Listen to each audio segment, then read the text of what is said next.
उस समय के कार्यक्रमों में इसका बैनर लगाया जाता था, शिव तुम जागो दीदी नीलम आनंद लिखा जाता था उसमें। ये शिव कौन है जो जागा नहीं? ये शिव क्या सोए थे? ये जागा जागा महादेव क्यों कहते हैं हम? क्या महादेव सोए हैं? न वो शिव सोया है, न उसकी सत्ता सोई है, लेकिन हमारे आपके हृदय में जो शिव है वो सोया है। ये कैसे होता है? क्योंकि हम कहते हैं कि हमको क्या पता कि मेरे अंदर महादेव हैं कि नहीं है। जैसे कोई बच्चा जन्म लेता है, उसको नहीं पता है कि उसके अंदर पति का भाव है या पत्नी का भाव है, उसको नहीं पता। वो तो पैदा ही हुआ है तो पता चलता है कि ये मेरे पिता हैं और ये मेरी माँ है। तो उसके अंदर भाव पैदा होता है पुत्र का या पुत्री का। मेरी माँ है, मेरे पिता हैं, ये मेरा भाई है तो भाई का भाव पैदा हो गया, ये मेरी बहन है, भाई का भाव पैदा हो गया। यानी जो जो रिश्ते सामने आते चले जाते हैं उसी का भाव उसके अंदर से पैदा होने लगता है। लेकिन जब शिव को अपना मानने की बात हुई तो लोगों ने कहा कि भाव कैसे लाएं, कहाँ से लाएं? भाव है नहीं मेरे अंदर तो हम लाएं कैसे? साहब ने कहा कि जिस तरह जन्मजात आपके अंदर सभी रिश्तों के लिए भाव हैं लेकिन सोए रहते हैं, जब वो रिश्ता सामने आता है तो आपके हृदय का भाव प्रकट हो जाता है। किसी लड़की की शादी तय होती है, अभी शादी हुई नहीं है, लेकिन उस लड़के के लिए पत्नी का भाव उसके अंदर प्रकट हो जाता है। उससे पहले वो कहाँ था उसको नहीं पता। पति का भाव प्रकट हो जाता है पत्नी के लिए, इससे पहले कहाँ था ये भाव? ये तो नहीं था, लेकिन प्रकट हो जाता है। एक दिन वो माँ और पिता भी बनते हैं। कहाँ था ये माँ का भाव? कहाँ था ये पिता का भाव? पहले तो नहीं दिख रहा था, ये अंदर में कहाँ सोया था? जैसे ही वो रिश्ता सामने आया है, अभी अभी डॉक्टर ने कहा है कि आप माँ बनने वाली हैं, आप पिता बनने वाले हैं, और अभी आपने बच्चे को देखा ही नहीं है, अभी तो 9 महीने बाद देखना है, लेकिन आपके मन में माँ के ममता की धार फूट जाती है। पिता के मन में पिता का दायित्व का भाव आ जाता है। अभी वो पैदा भी नहीं हुआ है, सूचना आई है सिर्फ। ये भाव कहाँ था? शिव के लिए भाव कहाँ है? हम खोजते हैं बाहर और वो है मेरे आपके मन के अंदर। तो वो जब जैसे ही हम कहते हैं हे शिव आप मेरे गुरु हैं, यानी एक रिश्ता पैदा होता है। सामने वो शिव हैं, गुरु के रूप में हैं, मैं शिष्य के रूप में उनके सामने हूँ, तो मेरे मन में वो भाव प्रकट हो जाता है तुरंत। इसमें समय भी नहीं लगता, एक क्षण में, क्षण के भी 100वें हिस्से में पैदा होता है। सोचा है, सुना है और प्रकट हो गया है। जगत गुरु नमस्तुभ्यम, जगत के गुरु तुमको प्रणाम है, संभवे गुरुवे नमः। इस तरह के कितनी पंक्तियों से ये भारतवर्ष प्रदीप्त है, लेकिन वो सबका है और अगर मेरा नहीं हुआ तो किसी काम का नहीं है। शिव सार्वजनिक हैं, सबके देवता हैं, देवों के देव हैं, महादेव हैं, लेकिन वो महादेव, महा यानी महाशब्द जो लगा है, यानी अब उससे ऊपर कोई है ही नहीं। इसीलिए आपने देखा होगा शिव के विभिन्न स्वरूपों में महाशब्द लगा है।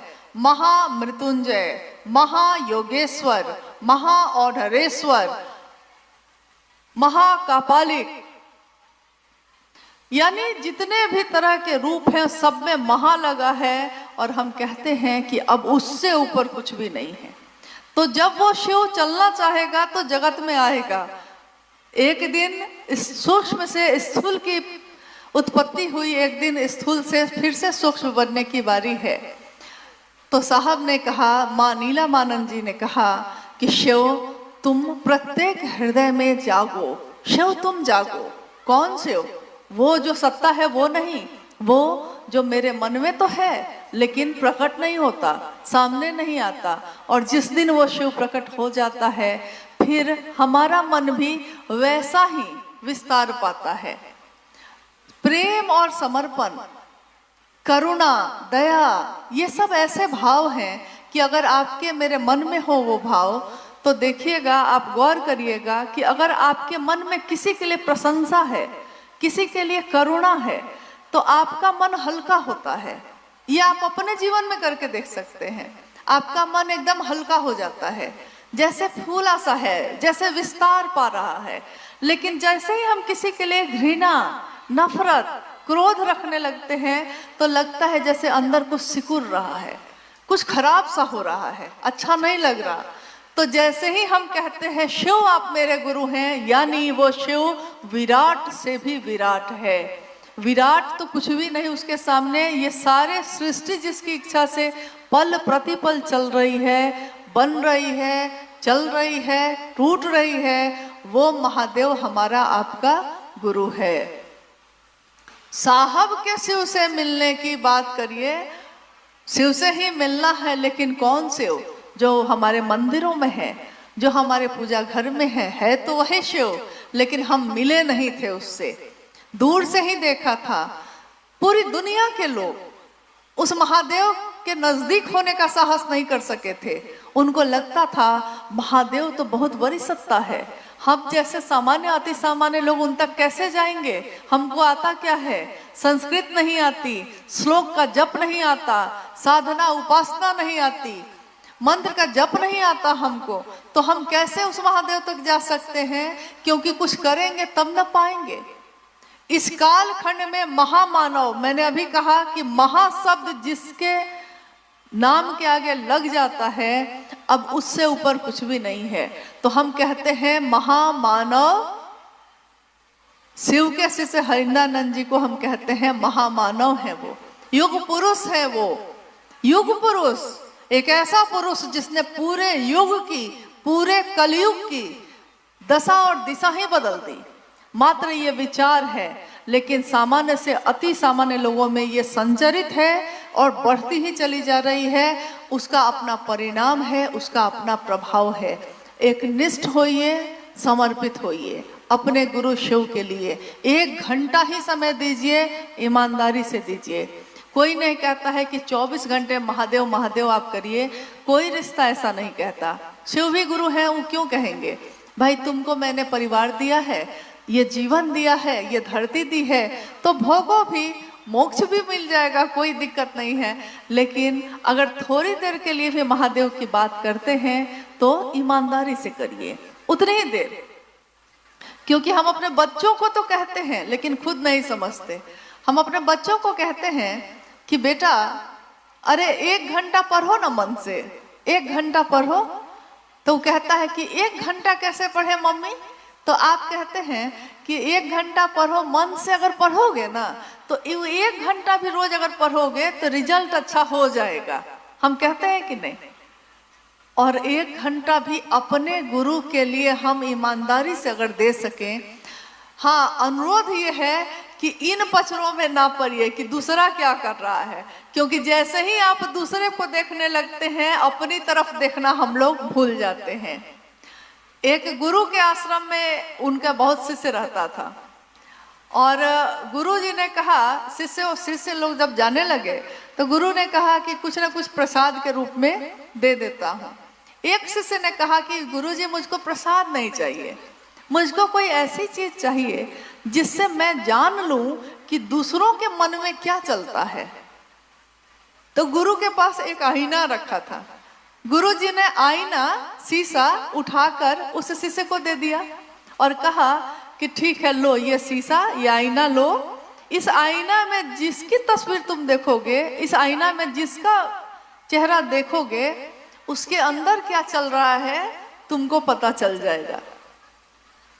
शिष्य जो है बड़ा खुश हुआ, अद्भुत चीज मिली है। उसने सबसे पहले क्या किया, अब गुरुजी दूसरे काम में व्यस्त हो गए, उसने सबसे पहले क्या किया कि शीशा को अपने गुरु के तरफ ही घुमाया धीरे से और देखा कि गुरुजी के मन में तो बहुत अहंकार और लोभ है। अब बेचारा चिंतित होकर अपने घर की तरफ चला। घर के रास्ते में जितने लोग मिले उनके तरफ शीशा घुमा घुमा कर देखता रहा। किसी के मन में कुछ था, किसी के मन में कुछ था, लेकिन ये दुखी ही होता चला गया। अंत में ये घर भी पहुंच गया, घर के लोगों के तरफ भी शीशा घुमा घुमा कर देख लिया। कुछ दिन रहना था, रहा घर पे, वापस गुरुकुल फिर से आया, शीशा लेते हुए आया। तब उसने कहा, गुरुजी, प्रणाम किया गुरु को। गुरु ने पूछा कि अच्छा रहा घर का? उसने कहा जी बहुत अच्छा रहा। तो फिर उसने कहा कि गुरुजी एक बात पूछनी है। गुरु ने कहा पूछो। उसने कहा कि आप तो मेरे गुरु हैं, लेकिन मैंने शीशा आपके तरफ घुमाया तो उसमें भी क्रोध, लोभ, लालच सब दिख रहा था, ऐसा कैसे हुआ? गुरु ने कहा कि तुमने शीशा मांगा था और कहा था कि एक ऐसी चीज दीजिए जिसमें मुझको ये पता चल जाए कि हाँ किसके मन में क्या है, लेकिन तुमने सबके तरफ वो शीशा घुमाया, अपने तरफ घुमाया था? शिष्य ने कहा नहीं। तो गुरु ने कहा कि एक बार अपने तरफ भी घुमा लेना, शुरुआत खुद से करनी चाहिए। तो महादेव का काम कौन कैसा करता है, क्या करता है, हम दूसरों को तो देखते चले जाते हैं, लेकिन इस दूसरों को देखने में अपना रास्ता ही भूल जाते हैं। अपनों की चिंता सताती है और अपनी यात्रा विस्मृत हो जाती है। हम भूल जाते हैं हमने ये रास्ता चुना है, प्रत्येक मानव मन ने इस रास्ते को चुना है कि शिव मेरे हो जाए। इससे सुंदर बात इस धरती पे और कुछ भी नहीं हो सकती। वो शिव मेरा हो जाए। अगर वो मेरा हो जाए तो धरती पे क्या है जिसकी कामना बाकी रहेगी? लेकिन हम इसको भूल जाते हैं और दूसरों की तरफ देखने लगते हैं। देखना था महादेव को। अरे महादेव तो इतना सुंदर है कि जो उसको सच में देख ले, यानी मन से महसूस कर ले एक बार, तो उसका मन फिर किसी की तरफ देखता ही नहीं है, वो तो देखेगा ही नहीं। उसकी सुंदरता तो इतनी है। वो सत्य है, सत्यम शिवम सुंदरम। वो सत्य है, वो सुंदर है, वो शिव है, वो भोला है, वो करुणा का अवतार है और मेरा गुरु है। मेरे जीवन का सबसे बड़ा सौभाग्य यही है।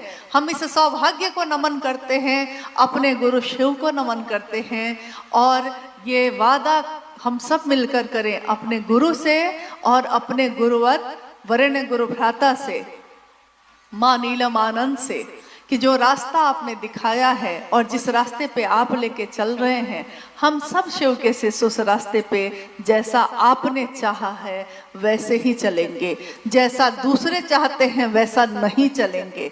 और ये निर्णय तो आपके और मेरे हाथ में होता है कि हम चलना कैसे चाहते हैं। तो आइए चलते हैं शिव की ओर, अपने साहब के साथ, अपनी माँ नीलम आनंद जी के साथ। चारों तरफ पुष्प खिले हैं, सुंदरता है, खुशहाली है, सुगंधित माहौल है और महादेव सामने दिखते हैं। उस महादेव की तरफ चलने में रास्ते में कांटे लगे हैं या फूल बिखरे हैं, ये भी देखने का समय नहीं होता। जब आदमी चलता है, मन में संकल्प लेकर शिव के लिए चलता है, तो बस शिव ही दिखाई देते हैं और कुछ भी दिखाई नहीं देता। तो मेरा और आपका मन, क्योंकि मुझको भी स्वयं शिव का शिष्य बनना है और आपके लिए भी यह कामना है कि आप बनिए, लेकिन ये साहब हरिंद्रानंद जी और माँ नीलम आनंद जी के आशीर्वाद से हो सकता है, शिव की दया से हो सकता है। मैं खुद भी शिव का शिष्य यथार्थ में बनूं और आप सब भी बने। शिव की चर्चा का प्रयोजन एकमात्र यही होता है। शिव भाव से संजात एवं प्रगाढ़, शिव भाव से यानी शिव भाव जो मेरे आपके हृदय में है उससे भींगा हुआ हो, वो प्रगाढ़ हो, गहरा हो। शिव की बात जो मेरे मन को भी भाव से भर दे, आपके मन को भी भाव से भर दे, तब इस शिव चर्चा का प्रयोजन सफल है और महादेव की दया